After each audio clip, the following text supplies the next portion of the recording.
And I thank my friend from Louisiana for holding this hour and for yielding to me. Look, he so quite correctly outlined some of the difficulties facing Congress as we get to this end of the year crush of legislation that has to pass before the end of the year. And there's no place where this is more pronounced than for our nation's doctors.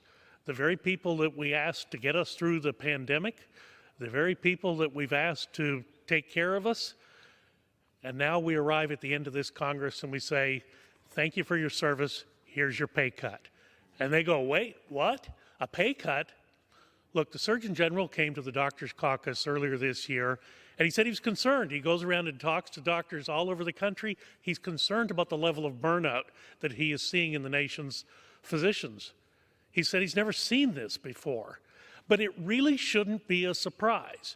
You work, doctors and nurses, day and night during the pandemic, and then you turn around and say, and you know what, we don't value what you do.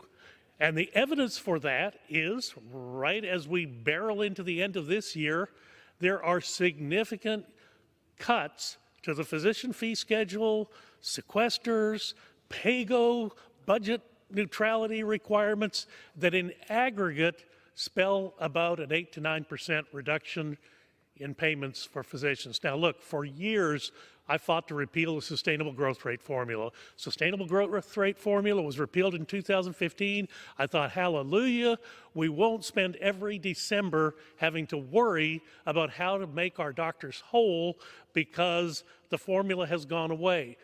But now, through administrative actions and through budgetary requirements, doctors are facing these pay cuts.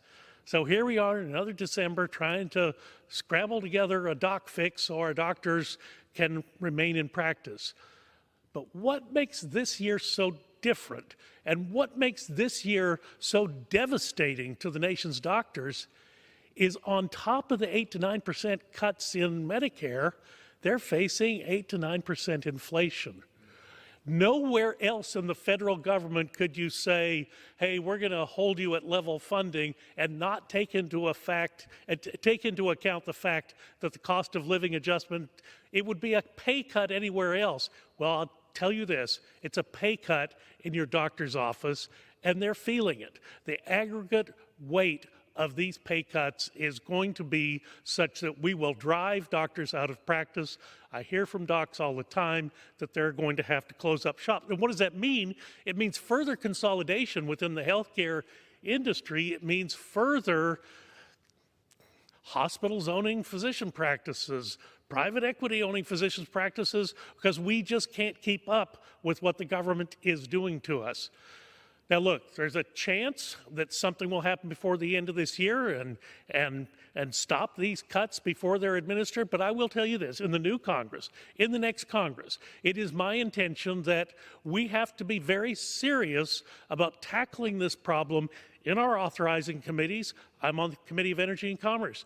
I expect that very early in the year we will be intentional about fixing this problem because we can't find ourselves here in another December in another year where our docs are saying we're at the end of our ropes and we just can't take it anymore. This is a serious problem. It needs to be fixed.